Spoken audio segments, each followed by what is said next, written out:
Guys ಸಿಕ್ಕಾಪಟ್ಟೆ ನಮ್ಮೂರಲ್ಲಿ ಇವತ್ತು ಮೀನು ಹಿಡಿಯೋದಕ್ಕೆ ಮಸ್ತಾಗಿ ಟೀಮ್ ವರ್ಕ್ ಮಾಡ್ತವ್ರೆ. ನೋಡ್ಬೋದು ನಮ್ಮ ಅಣ್ಣವರು ಮತ್ತೆ ನಮ್ಮ ಬ್ರದರು.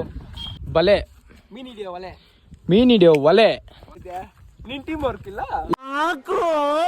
ಇನ್ನೇನು ಸ್ವಲ್ಪ ಹೊತ್ತಿಗೆ ಬಲೆ ಎಲ್ಲ ರೆಡಿ ಆಗುತ್ತೆ. ಫಿಶ್ ಹಿಡಿಯಕ್ ಹೋಗ್ಬೇಕು. ಸಿನ್ಸಿಯರ್ ಆಗಿ ಕೆಲಸ ಮಾಡ್ತಾವನ್ ಪಾಪ ನಮ್ಮ ಹುಡುಗ. ಪಾಪ ನಮ್ಮ ಸುರ ಅವರು ತುಂಬಾ ಹೊತ್ತಿಂದ ಪ್ರಯತ್ನ ಮಾಡಿ ಇನ್ನೇನು ಮೀನ್ ಸಿಕ್ಕೇ ಬಿಡ್ತು. ನೋಡ್ಬೋದು ನೀವು ಇಲ್ಲಿ ಬಿಟ್ರು ಮೀನು ಸುರ ಅವರು. ಕೊನೆಗೂ ನಮ್ಮ ನಂದೀಶ್ ಅನ್ನೋರು ಒಂದ್ ಮೀನ್ ಹಿಡ್ದೇ ಬಿಟ್ರು. Fisher man Nandish. ಅಷ್ಟೇ ಹೋಗು ಗಾಯ್ಸ್. ನಮ್ಮ ಬ್ರೂಸ್ಲಿ ಬಾಯ್ಸ್ ಅವರು ಇಳ್ದಿದ್ದಾರೆ. ಯಾಕಂದ್ರೆ ದೊಡ್ಡವರೆಲ್ಲ ಇಲ್ದ್ರೆ ಮೀನುಗಳೆಲ್ಲ ದೂರ ಹೋಗ್ಬಿಡುತ್ತೆ. ಅದಕ್ಕೆ ಮಕ್ಕಳು ನಿಲ್ಸಿದಿರಿ. ಆಮೇಲೆ ಮಕ್ಕಳು ನಿಲ್ಸಿದಿರಿ ಅಂತೆಲ್ಲ ಬೈಕೊಂಬೇಡ್ರಿ. ಬ್ಲಾಕಿ ಅವರು ಹೋಗ್ತಾ ಇದಾರೆ. ನೋಡ್ಬೋದು ನೀವು ಇಲ್ಲಿ ಗ್ಯಾಪ್ ಅಲ್ಲಿ ನಮ್ಮ ಮಚಾಗನು ಇಲ್ಲಿ ಬಲೆ ಹಾಕಿದಾನೆ. ಇಲ್ಲಿ ದೊಡ್ಡ ಬಲೆ ಬೇರೆ ಹಾಕಿದ್ದಾರೆ. ನಮ್ಮ ಗೇಯ್ಲು ಮರಣವನ್ನು ಅಡವಿಟ್ಟು ಮೀನ್ ಹಿಡಿಯಕ್ಕೆ ಬಲೆ ಹಾಕೋದಿಕ್ಕೆ ನೀರಲ್ಲಿ ಇಳ್ದಿದ್ದಾರೆ.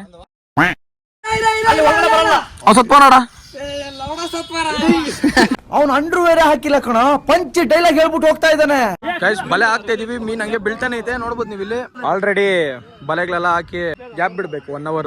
ಇಲ್ಲಿರೋ ಜನರಿಗೆ ಏನಿಲ್ಲ ಅಂದ್ರೆ ಒಂದು 20 kg ಬೇಕು. ಏನ್ ಮಗ ಕರೆಕ್ಟ್ 15 ರಿಂದ 20 kg ಮೀನ್ ಬೇಕು. ಕಾತ್ರದಿಂದ ಕಾಯ್ತವ್ರೆ ಎಷ್ಟು kg ಬೀಳುತ್ತೋ ಏನೋ ಅಂತ ನಮ್ಮ ಹುಡುಗ. ಸ್ವಲ್ಪ ಸಮಯದ ನಂತರ ಮತ್ತೆ ವೀಕ್ಷಿಸಿ ನಮ್ಮ ಆಯ್ ಗೆಲಿಯಾಸ್.